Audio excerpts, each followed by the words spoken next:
वळूयात पुढील बातमीकडे। आखाती देशातील युद्धविरामात मध्यस्थाची भूमिका निभावणारा पाकिस्तान आपली प्रतिमा सुधारण्याचा प्रयत्न करतोय। कायम दहशतवादाला पोषणाऱ्या पाकिस्तानने मध्यस्थीची शिष्टाई का केली आहे, पहा या रिपोर्टमध्ये। पाकची गुलामगिरी, मध्यस्थीची शिष्टाई, बिघडलेली प्रतिमा सुधारण्याचा प्रयत्न,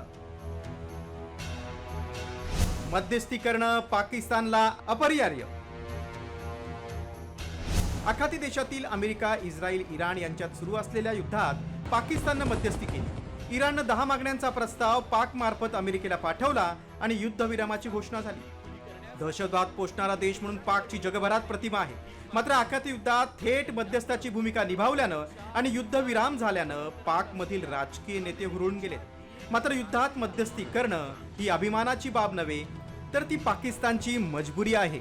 दुसरीकडे अमेरिकेचे राष्ट्राध्यक्ष डोनाल्ड ट्रम्प यांच्या टेररिझममुळे अनेक प्रगत राष्ट्र दुखावली आहेत। तसंच युद्धादरम्यान ट्रम्प यांचा खोटारडेपणाही वारंवार समोर आलाय। एक कल्ली आणि आपलंच मत रेटणाऱ्या ट्रम्प यांच्या मदतीला नाटो सदस्य देश पण आले नाही। युद्धात एकटा पडलेल्या आणि युद्ध कळाशी आल्यानं अमेरिकेला कोणाच्या तरी मध्यस्थीची गरज होती। पाकिस्तान सारख्या छोट्या देशाची किंबहुना एका एजंटची अमेरिकेला गरज होती। मध्यस्थीसाठी पाक पुढे का सरसावला, त्याची आणखी काही कारण आहे। दहशतवादाला पोषणारा देश अशी जगभरात पाकची प्रतिमा आहे आणि ही प्रतिमा सुधारून शांतीदूताची प्रतिमा निर्माण करण्यासाठी पाकनं मध्यस्थीसाठी पुढाकार घेतला।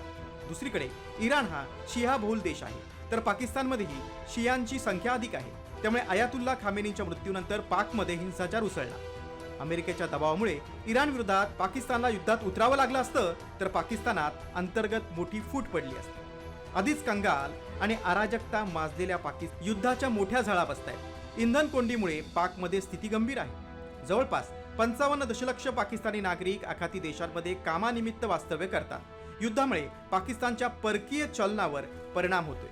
अफगाणिस्तान आणि पाकिस्तान मधील सीमावाद शिगेला पोहोचलाय। दोन्ही देशांमध्ये हिंसक संघर्ष सुरू आहे। बलुचिस्तान मधील बलूच लिबरेशन आर्मी ही आक्रमक झाली। आखाती युद्धाच्या निमित्तानं सीमेवरील शत्रूंच्या हल्ल्याचा पाकला धोका आहे। या सर्व कारणांमुळे पाकनं अमेरिकेसमोर गुडघे टेकले।